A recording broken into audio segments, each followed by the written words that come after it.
Bonjour, je profite du retour des Geek Ferries où j'ai présenté quelques maquettes pour vous les ressortir et vous les présenter tant que c'est possible, parce que quand je range ensuite dans les cartons, c'est pas toujours facile de présenter quoi que ce soit. Donc voici une première partie qui sera consacrée aux épaves de Jakku, des maquettes que j'ai réalisées à partir de vieux kits AMTE-RTL, on va dire.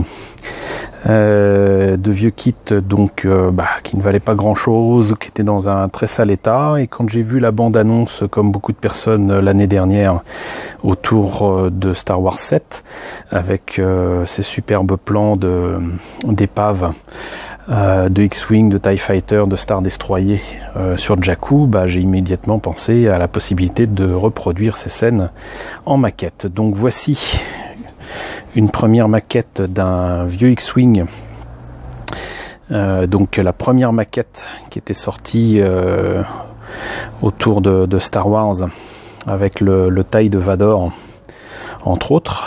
Donc ça devait être fin des années 70.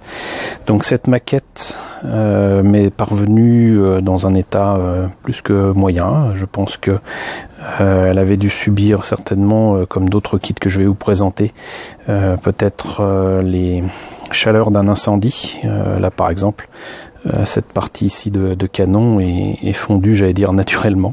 Ce n'est pas moi qui l'ai mis dans cet état-là. Donc voilà, c'était un kit tellement vieux d'ailleurs que les pièces plastiques se cassaient toutes seules, et je l'ai mis autant que faire se peut dans la position que l'on voit dans la bande-annonce de Star Wars 7, c'est-à-dire donc à demi enseveli avec les ailes déployées en mode attaque. Et avec très clairement, on voit qu'il n'y a pas d'astromech d'unité R2 derrière le cockpit. Le cockpit par contre est encore présent, on voit pas plus que cela dans la scène, mais j'ai décidé d'y ajouter un petit pilote. Je sais pas si je vais pouvoir zoomer histoire d'éviter de le déplacer. Donc voilà, et là aussi je ne sais pas si on voit correctement. Mais voilà, un petit peu plus près encore. Si vous voyez bien, en fait, c'est un crâne, donc c'est un squelette. Donc bien évidemment, le pilote n'a pas survécu au crash sur Jakku. Donc ce kit, je l'ai fait assez facilement. Je l'ai complété l'année dernière, en 2015, juste avant d'aller à Geekopolis.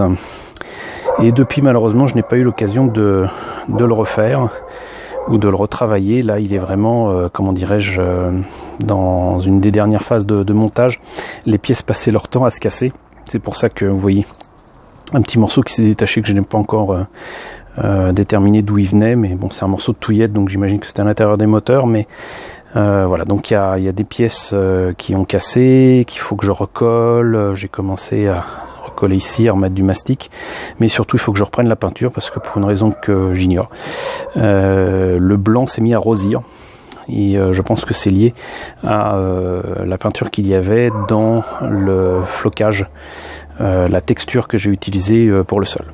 Je vais y revenir un petit peu plus longuement certainement sur les autres maquettes, mais j'ai utilisé des plaques de polystyrène pour faire le sol, et un petit peu de papier, beaucoup de colle blanche et de l'huile de coude, j'allais dire, beaucoup de patience surtout, pour pouvoir obtenir le résultat que je voulais sur ce sol. Et c'était quand même un sacré défi pour moi, parce que j'ai fait quelques dioramas, mais il me fallait reprendre un petit peu les choses en main. Donc voilà, c'est une maquette à moitié finie que vous voyez là, mais qui est déjà pas mal et qui a été beaucoup appréciée par les visiteurs de Geek Ferries. Avant que tous les animaux du quartier se mettent à hurler de concert. Je m'arrête là. Je reviendrai peut-être un petit peu plus en détail sur la façon dont j'ai fait le sol, le diorama, peut-être revenir aussi, j'ose pas le soulever, mais il faudra que je vous montre comment, bien évidemment, je l'ai mis dans le sol. Je n'ai pas mis la totalité de la maquette, on comprendra que je l'ai coupé ici pour que ça puisse s'enfoncer facilement. On reviendra sur tout ça et je vous retrouve très vite pour une autre vidéo concernant les autres épaves de Jaco. Vous allez en avoir encore 4. Patience.